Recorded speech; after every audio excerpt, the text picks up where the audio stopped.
Hello, welcome to the All Sort of Books channel to listen to interesting books. Before we start the book, I want to remind you of two things. The first thing concerns your listening experience. We try to make your listening time easier by chapters in the description field, so you can move from chapter to chapter in the book if necessary. The video has color areas and a tracking cursor, which makes it easier for you to follow where you are going in the book. The second thing concerns the channel for support. In order for the channel to be able to offer interesting videos like this audiobook in the future, we need your support. You support us by subscribing to the channel. Subscribing is easy and free for you, and it does not bind you to anything. Your subscribing is important to us. Also, remember to press that like button, share, and leave a comment in the comment field.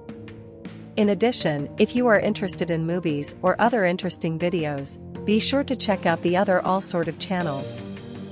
You can find the links in the channel information. And now we start the book. Enjoy. Little Women by Louisa May Alcott. Part 1. Chapter 1. Playing Pilgrims. Christmas won't be Christmas without any presents, grumbled Joe, lying on the rug. It's so dreadful to be poor, sighed Meg, looking down at her old dress.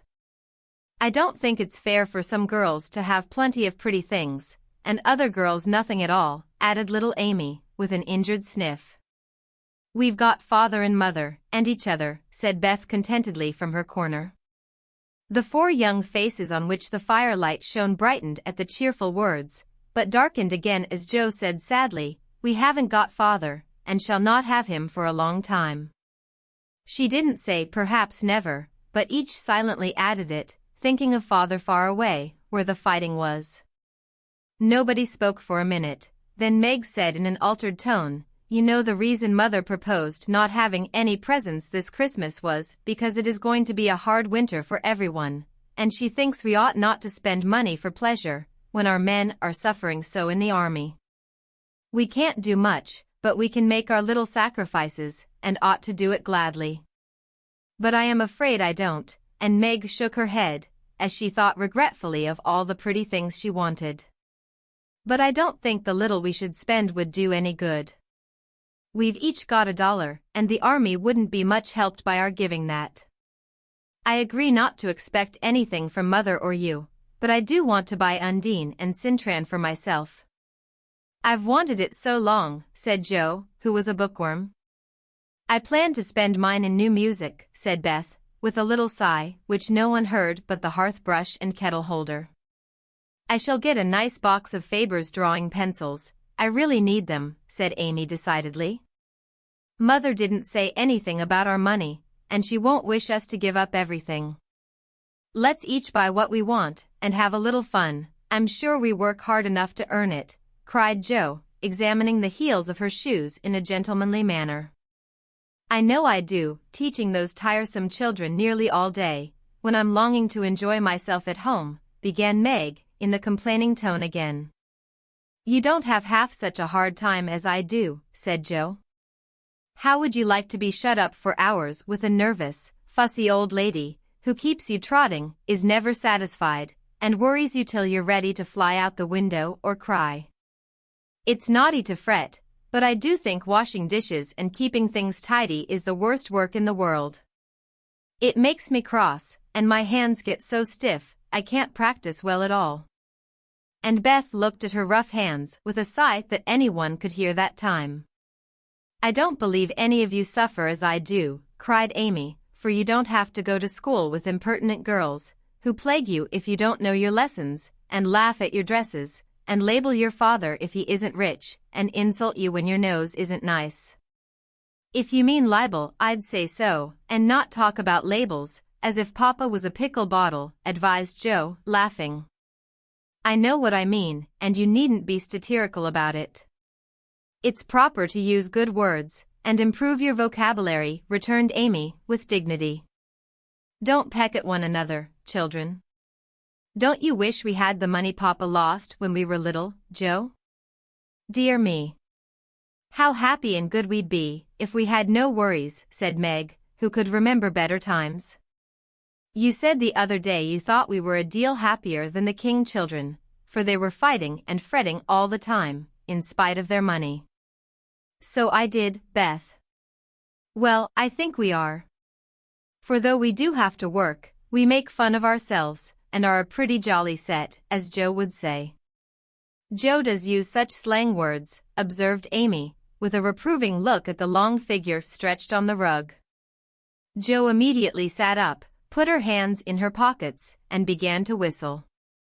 Don't, Joe. It's so boyish. That's why I do it. I detest rude, unladylike girls.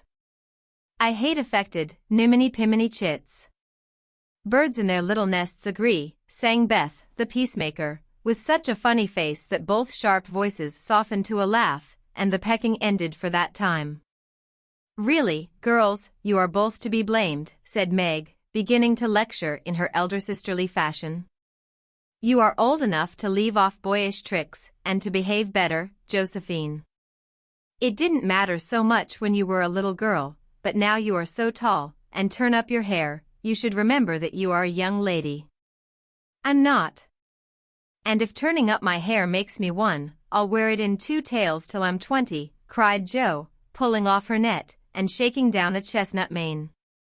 I hate to think I've got to grow up, and be Miss March, and wear long gowns, and look as prim as a China aster. It's bad enough to be a girl, anyway, when I like boys' games and work in manners. I can't get over my disappointment in not being a boy. And it's worse than ever now, for I'm dying to go and fight with Papa. And I can only stay home and knit, like a poky old woman. And Joe shook the blue army sock till the needles rattled like castanets, and her ball bounded across the room. Poor Joe. It's too bad, but it can't be helped. So you must try to be contented with making your name boyish, and playing brother to us girls, said Beth, stroking the rough head with a hand that all the dishwashing and dusting in the world could not make ungentle in its touch.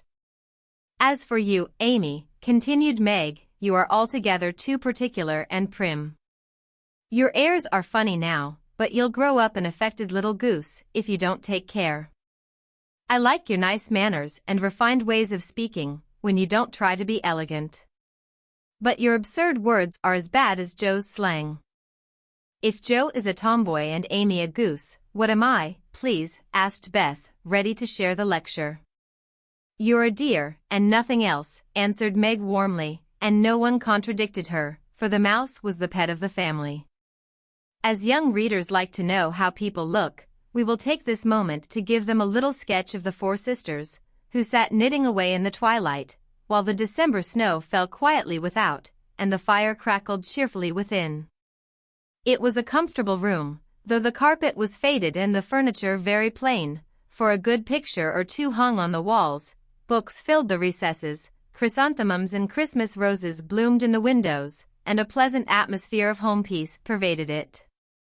Margaret, the eldest of the 4, was 16, and very pretty, being plump and fair, with large eyes, plenty of soft brown hair, a sweet mouth, and white hands, of which she was rather vain.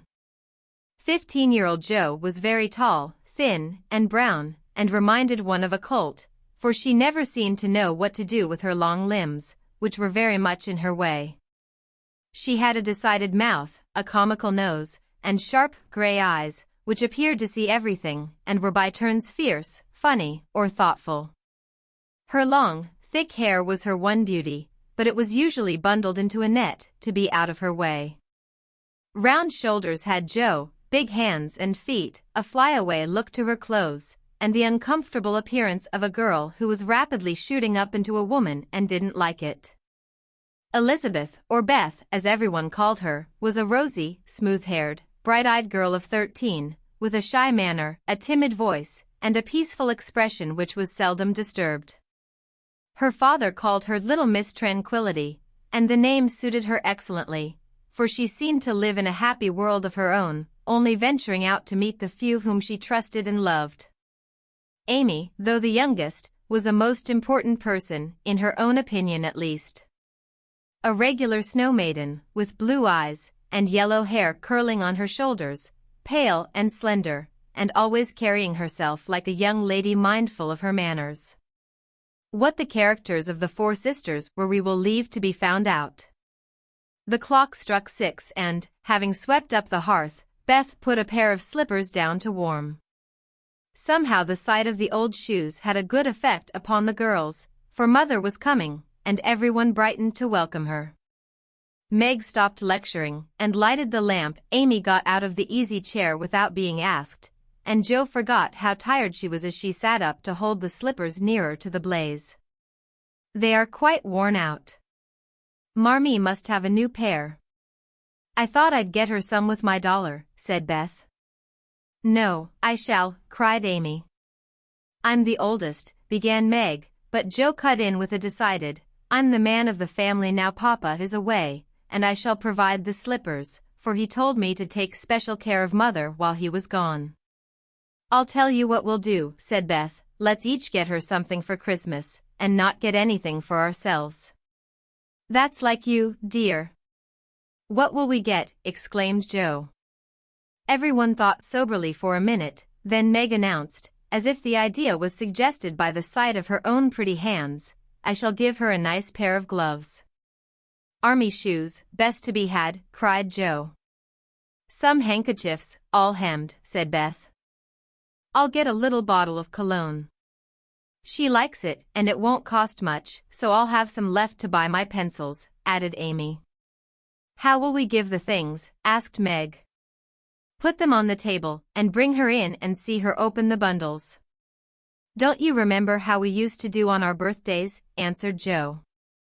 I used to be so frightened when it was my turn to sit in the chair with the crown on, and see you all come marching round to give the presents, with a kiss. I liked the things and the kisses, but it was dreadful to have you sit looking at me while I opened the bundles, said Beth, who was toasting her face and the bread for tea at the same time. Let Marmee think we are getting things for ourselves, and then surprise her. We must go shopping tomorrow afternoon, Meg. There is so much to do about the play for Christmas night, said Jo, marching up and down, with her hands behind her back and her nose in the air. I don't mean to act any more after this time. I'm getting too old for such things, observed Meg, who was as much a child as ever about dressing up frolics. You won't stop, I know, as long as you can trail round in a white gown with your hair down, and wear gold-paper jewelry. You are the best actress we've got, and there'll be an end of everything if you quit the boards, said Jo. We ought to rehearse tonight. Come here, Amy, and do the fainting scene, for you are as stiff as a poker in that. I can't help it. I never saw anyone faint, and I don't choose to make myself all black and blue, tumbling flat as you do. If I can go down easily, I'll drop. If I can't, I shall fall into a chair and be graceful. I don't care if Hugo does come at me with a pistol, returned Amy, who was not gifted with dramatic power, but was chosen because she was small enough to be borne out shrieking by the villain of the piece. Do it this way. Clasp your hands so, and stagger across the room, crying frantically, Roderigo. Save me. Save me, and away went Jo, with a melodramatic scream which was truly thrilling. Amy followed, but she poked her hands out stiffly before her, and jerked herself along as if she went by machinery, and her ow was more suggestive of pins being run into her than of fear and anguish. Jo gave a despairing groan, and Meg laughed outright, while Beth let her bread burn as she watched the fun with interest. It's no use. Do the best you can when the time comes, and if the audience laughs, don't blame me. Come on, Meg. Then things went smoothly, for Don Pedro defied the world in a speech of 2 pages without a single break. Hagar, the witch, chanted an awful incantation over her kettleful of simmering toads, with weird effect. Roderigo rent his chains asunder manfully, and Hugo died in agonies of remorse and arsenic, with a wild, ha. Ha. It's the best we've had yet, said Meg, as the dead villain sat up and rubbed his elbows. I don't see how you can write and act such splendid things, Joe. You're a regular Shakespeare, exclaimed Beth, who firmly believed that her sisters were gifted with wonderful genius in all things. Not quite, replied Joe modestly. I do think The Witch's Curse, an operatic tragedy, is rather a nice thing, but I'd like to try Macbeth, if we only had a trapdoor for Banquo.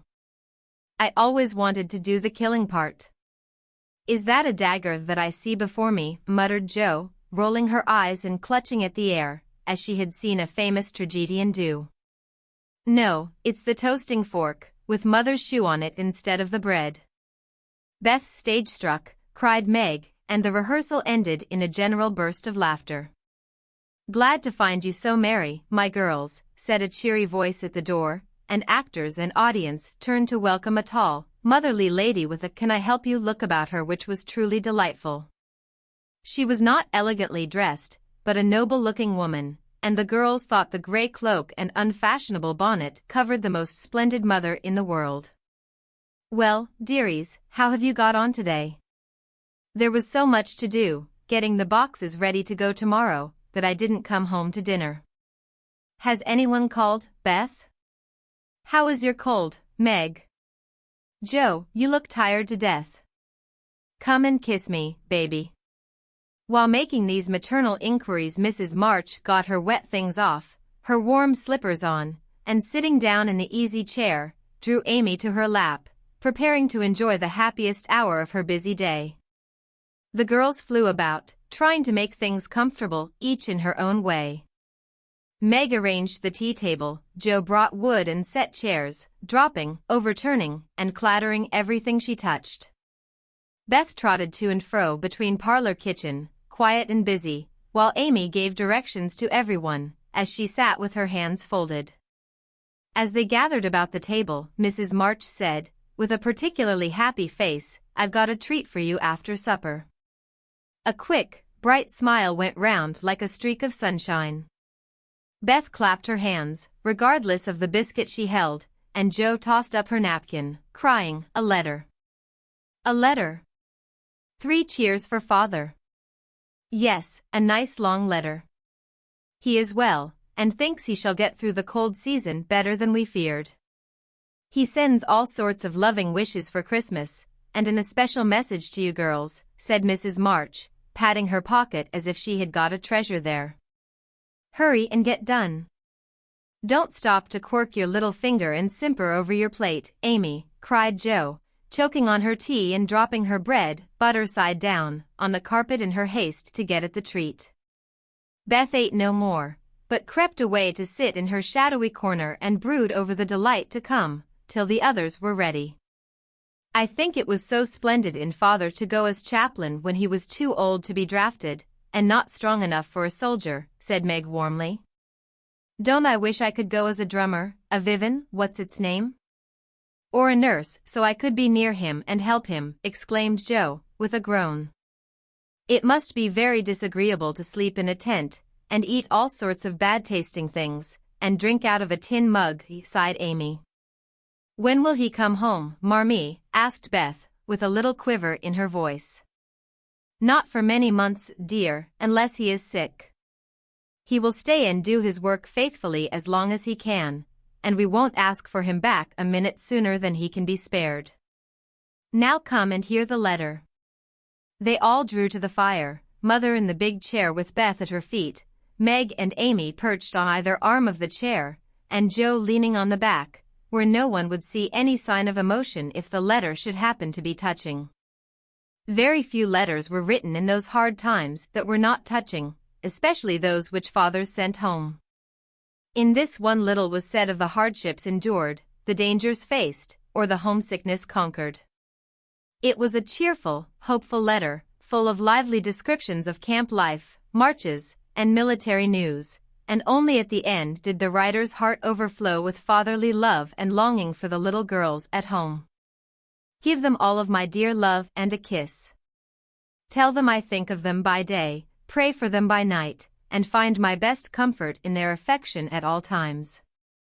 A year seems very long to wait before I see them, but remind them that while we wait we may all work, so that these hard days need not be wasted. I know they will remember all I said to them, that they will be loving children to you, will do their duty faithfully, fight their bosom enemies bravely, and conquer themselves so beautifully that when I come back to them I may be fonder and prouder than ever of my little women." Everybody sniffed when they came to that part.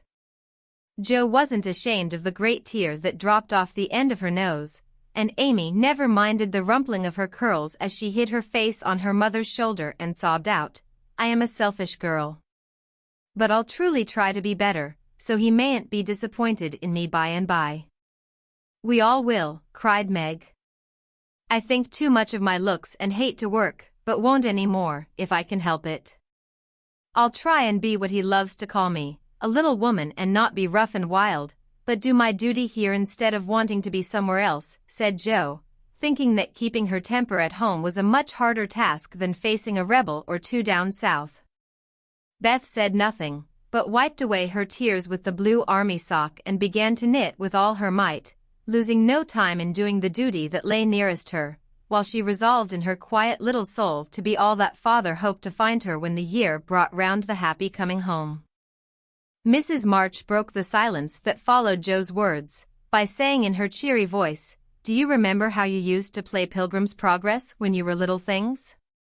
Nothing delighted you more than to have me tie my piece bags on your backs for burdens, give you hats and sticks and rolls of paper, and let you travel through the house from the cellar, which was the city of destruction, up, to the housetop, where you had all the lovely things you could collect to make a celestial city.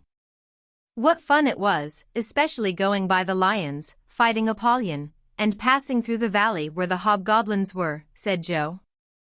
"I liked the place where the bundles fell off and tumbled downstairs," said Meg. "I don't remember much about it, except that I was afraid of the cellar and the dark entry, and always liked the cake and milk we had up at the top. If I wasn't too old for such things, I'd rather like to play it over again," said Amy, who began to talk of renouncing childish things at the mature age of 12. "We never are too old for this, my dear, because it is a play we are playing all the time in one way or another. Our burdens are here, our road is before us, and the longing for goodness and happiness is the guide that leads us through many troubles and mistakes to the peace which is a true celestial city. Now, my little pilgrims, suppose you begin again, not in play, but in earnest, and see how far on you can get before father comes home." "Really, mother? Where are our bundles?" asked Amy, who was a very literal young lady. "Each of you told what your burden was just now, except Beth." "I rather think she hasn't got any," said her mother. "Yes, I have. Mine is dishes and dusters, and envying girls with nice pianos, and being afraid of people." Beth's bundle was such a funny one that everybody wanted to laugh, but nobody did, for it would have hurt her feelings very much. "Let us do it," said Meg thoughtfully. "It is only another name for trying to be good, and the story may help us, for though we do want to be good, it's hard work and we forget, and don't do our best. We were in the Slough of Despond tonight, and Mother came and pulled us out as help did in the book. We ought to have our roll of directions, like Christian." "What shall we do about that?" asked Jo, delighted with the fancy which lent a little romance to the very dull task of doing her duty. "Look under your pillows Christmas morning, and you will find your guidebook," replied Mrs. March. They talked over the new plan while old Hannah cleared the table, then out came the 4 little work baskets, and the needles flew as the girls made sheets for Aunt March. It was uninteresting sewing, but tonight no one grumbled. They adopted Jo's plan of dividing the long seams into 4 parts, and calling the quarters Europe, Asia, Africa, and America, and in that way got on capitally, especially when they talked about the different countries as they stitched their way through them. At 9 they stopped work, and sang, as usual, before they went to bed. No one but Beth could get much music out of the old piano, but she had a way of softly touching the yellow keys and making a pleasant accompaniment to the simple songs they sang. Meg had a voice like a flute, and she and her mother led the little choir. Amy chirped like a cricket, and Jo wandered through the airs at her own sweet will, always coming out at the wrong place with a croak or a quaver that spoiled the most pensive tune. They had always done this from the time they could lisp. Crinkle, crinkle, it'll tar. And it had become a household custom, for the mother was a born singer. The first sound in the morning was her voice as she went about the house singing like a lark, and the last sound at night was the same cheery sound, for the girls never grew too old for that familiar lullaby.